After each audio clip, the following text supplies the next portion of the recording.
मतलब काम करेंगे। और ये रोज देखिए, एसआईआर की प्रक्रिया शुरू होने से पहले जब बिहार के चुनाव का परिणाम भी नहीं आया था, 3 महीने पहले मैंने कहा था कि अगर एसआईआर बिहार में हुआ तो एक तरफा परिणाम भारतीय जनता पार्टी और एनडीए के पक्ष में आएगा। और मैंने साफ तौर पे कहा था कि ज्ञानेश कुमार ने नरेंद्र मोदी के हाथों में जीत का प्रमाण पत्र दे दिया है। अब यूपी में एसआईआर हो रहा है, तो इस एसआईआर में भी मैं लगातार कह रहा हूं कि अगर बिहार की तरह ही एसआईआर यहां पे हुआ तो जो परिणाम बिहार में देखने को मिला वही यूपी में देखने को मिलेगा। मैंने और हमारी टीम ने अभी 3 जिलों का मुद्दा उठाया है। पहला लखनऊ का, जहां असम के लोग 20 साल से रह रहे हैं, उनको बांग्लादेशी बता दिया। दूसरा जौनपुर का, जहां बनारस के लोग 25 साल से रह रहे हैं जौनपुर में, बनारस से आके जौनपुर में रह रहे हैं, उनको ईरान का बता दिया। आज मैं आया हूं, बड़ा ही रोचक मामला है रामपुर में। ये 2 प्रवासी भारतीय हैं, आमिर और दानिश। आमिर और दानिश प्रवासी भारतीय हैं। ये भारत के नागरिक हैं, ये रामपुर के नागरिक हैं। इन्होंने कोई कुवैत की नागरिकता नहीं ली है। कुवैत में काम करते हैं, जैसे कोई अमेरिका में काम कर सकता है, कोई लंदन में काम कर सकता है, कोई कुवैत में काम कर सकता है, दुबई में काम कर सकता है।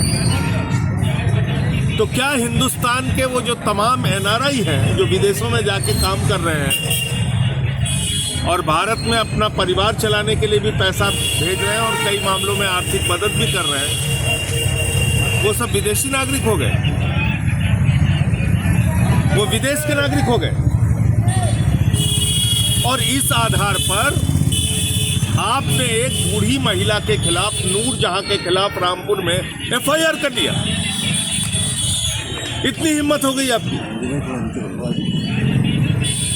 एक बूढ़ी महिला के खिलाफ जो बीमार भी हैं और इतनी आतंकित है, इतनी डरी हुई है कि मुझसे मिलने के लिए भी तैयार नहीं हुई।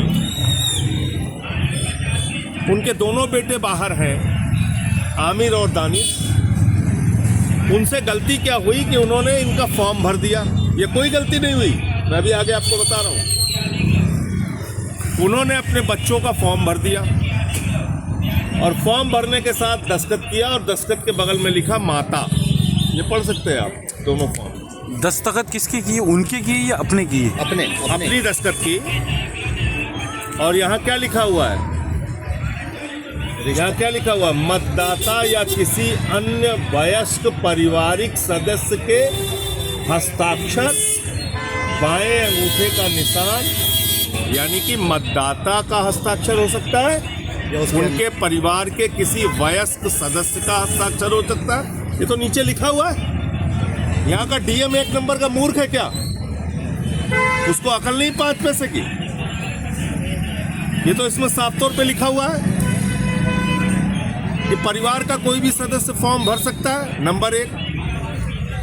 नंबर 2, उसको अपने रिश्ते लिखने होंगे, इन्होंने लिखा है माता। आमिर और दानिश की माँ है ये। आमिर और दानिश कुवैत में काम करते हैं, कुवैत के नागरिक भी नहीं है। ये कागज पकड़िए। अब सवाल आता है कि क्या कोई अगर भारतीय व्यक्ति विदेश में काम कर रहा है तो वो भारत का मतदाता बन सकता है, नहीं बन सकता है? ये मैं नियम पढ़ रहा हूं। ये चुनाव आयोग